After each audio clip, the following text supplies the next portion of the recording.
En el número 2, AMLO. Y arrancan. Mañana, 1 de diciembre, Andrés Manuel López Obrador, el presidente electo de México, tomará posesión de la presidencia, convirtiéndose así en el segundo presidente del país no perteneciente al Partido Revolucionario Institucional, o PRI, que gobierna actualmente México. Según una encuesta del Grupo Reforma elaborada entre el 23 y el 25 de noviembre, López Obrador arranca su sexenio con un 63% de aprobación tras 5 meses de transición. Entre los invitados que han generado polémica se encuentran Conclutoni HDZ. Esta es la etiqueta que vamos a estar utilizando a partir de este momento del programa. Por favor, sus comentarios con esta etiqueta. Mi cuenta en Twitter, @soyfdelrincón, @soyfdelrincón. Juan Antonio Hernández, excongresista y hermano de 3% de aprobación tras 5 meses de transición. Entre los invitados que han generado polémica se encuentran los presidentes Nicolás Maduro de Venezuela, Evo Morales de Bolivia y Miguel Díaz-Canel de Cuba, así como Ivanka Trump, hija del presidente de Estados Unidos y asesora de la Casa Blanca.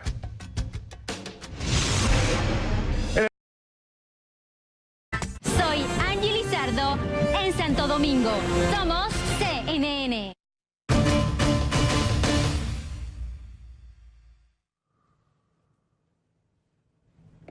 Le doy la bienvenida a la diputada Silvia Garfias Cedillo del Partido Acción Nacional. Silvia, qué gusto saludarte. Gracias por estar aquí. Buenas noches. Buenas noches, Fernando. Saludos hasta allá desde la Ciudad de México. Muchísimas gracias. Qué gusto reencontrarnos. Para que la gente sepa por qué hablo de tú, bueno, es que compartimos lugar de trabajo en alguna época, hace muchos años en Canal 6, en Aguascalientes. Así que, bueno, por eso es que le hablo de tú a Silvia con esta confianza. Silvia, a ver, hay una gran molestia en México por la presencia de algunos invitados de López Obrador, principalmente Maduro, pero también, bueno, está Evo Morales de Bolivia, está Díaz-Canel de Cuba, que por cierto creo que ya llegó, o al menos ya confirmó. ¿Qué es lo que pasa? ¿Cuál es la perspectiva por la cual se ha levantado este rechazo en parte de legislativo y también a nivel nacional? Sí, muchas gracias por la pregunta. Bueno, nosotros, los y las diputadas de Acción Nacional, desde que supimos que se había hecho la invitación por parte del gobierno de transición hacia este dictador, pues manifestamos públicamente nuestro rechazo, Fernando, por 2 razones que tienen que ver con el Estado mexicano, pero también con un tema de derechos humanos. En torno al Estado mexicano, no podemos permitir recibir, y menos con los brazos abiertos, a quien no ha sido reconocido de manera oficial como presidente legítimo de Venezuela, pero además ha sido sancionado y se le han emitido extrañamientos por la Corte Interamericana por las diversas violaciones en materia de derechos humanos, por tener presos políticos, porque reprime con violencia las manifestaciones, porque en Venezuela se acabó la libertad de expresión y porque además ha atentado contra el Estado mexicano al haber acusado a nuestro país de haber podido participar en el supuesto atentado de hace unos meses. Entonces, como Estado, no podemos darle la bienvenida primero a quien no ha sido reconocido oficialmente, pero además ha afectado y ha atacado al propio Estado.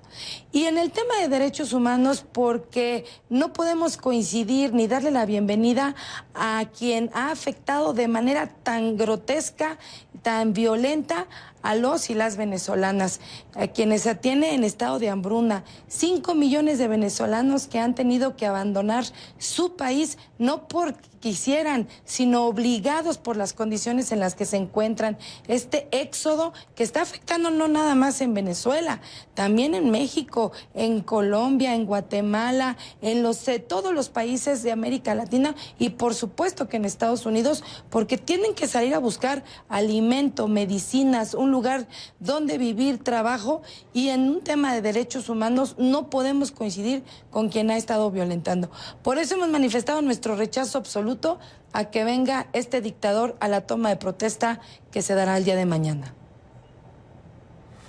No solamente, y mira, aquí la perspectiva es muy interesante, quienes dicen los diputados del PAN están siendo intolerantes, pero la explicación de Silvia Garfias, de la diputada, queda muy claro. Este es un tema de derecho internacional y de justicia internacional. Aquí hay, claros resoluciones por parte de la Organización de Estados Americanos, por ejemplo, la OEA, de la Comisión Interamericana de Derechos Humanos, hay investigaciones, incluso hechas peticiones en la Corte Penal Internacional. Este es un tema que no es de una diputada o de un presidente o de un legislador decir que hay un problema con el presidente Maduro, no, esto es un tema regional, internacional, no solamente regional, es internacional. El tema de la tolerancia es otra cosa. Aquí hay temas de diplomacia, ¿no? Y de violación a derechos humanos, apuntando directamente contra un gobierno que en el gobierno de Peña Nieto, pues también se le puso el dedo encima por parte de canciller Videgaray y se hizo una campaña en OEA y otros lados. Pero déjame salir de ahí, Silvia, para preguntarte si a ustedes, como diputados, el hecho de que existan consultas, ¿no? Estas consultas previas antes de ser presidente, de la presencia de Maduro, la presencia de Evo Morales, la presencia de Díaz-Canel, ¿les preocupa de otra forma? Mira, a mí me parece que lo que estamos a punto de vivir en México implica un riesgo por el vínculo que pudiera existir entre el gobierno que inicia funciones a partir del primer minuto de este 1 de diciembre y regímenes, y que lo han dicho abiertamente, no es un cambio de gobierno, es un cambio de régimen.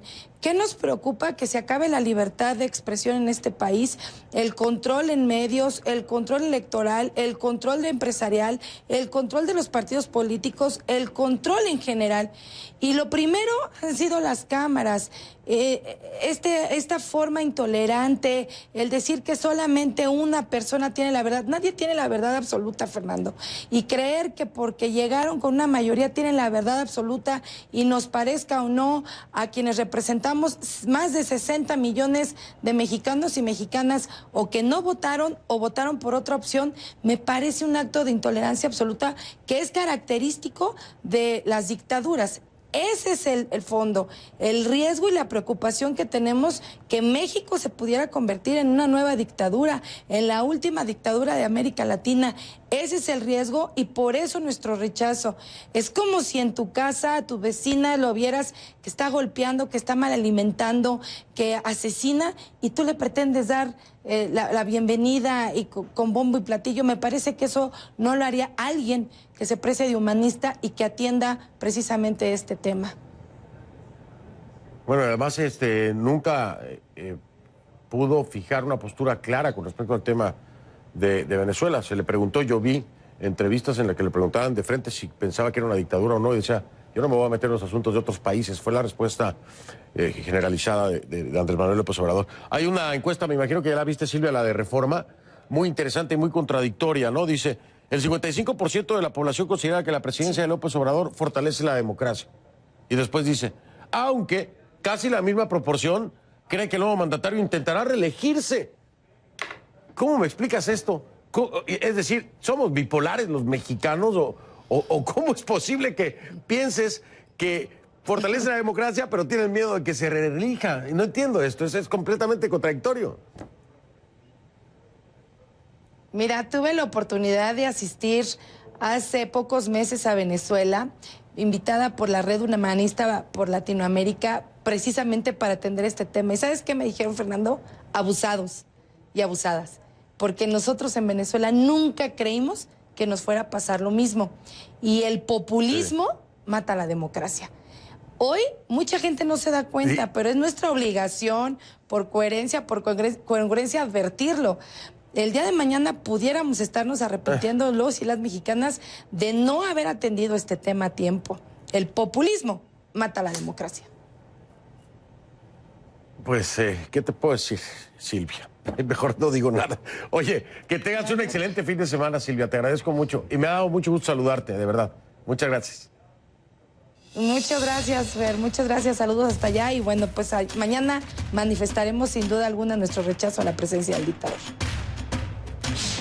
Pues ahí vamos a estar. Va a haber una oposición, sin duda, siempre para cualquier gobierno. Era la diputada Silvia García Cedillo del Partido Acción Nacional. A una pausa y regreso.